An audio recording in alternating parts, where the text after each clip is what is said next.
We're learning more about the man who is accused of killing his father and stepmother, who died from her injuries yesterday. Austin Scheid remains behind bars, and News 4 Tucson's Lupita Murillo reports from Elgin, where the murders took place, and spoke to people who know the 22-year-old suspect. It was down this road where Santa Cruz County Sheriff's deputies met the suspect who called 911 to tell them that he had murdered 2 people.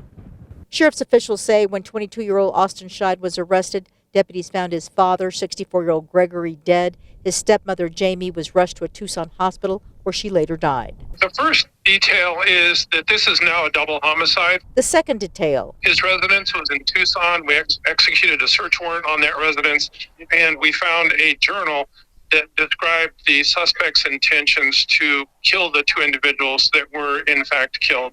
I asked if there were other names in that journal. At this point, that's all I'm prepared to release, and the investigation is a continuing investigation. Sheriff Hathaway describes the gruesome murder scene this way. It was a very bloody scene. It appears to be almost entirely a knife attack. News 4 Tucson learned this past spring, Santa Cruz County Sheriff served a Title 36 on Austin Scheid.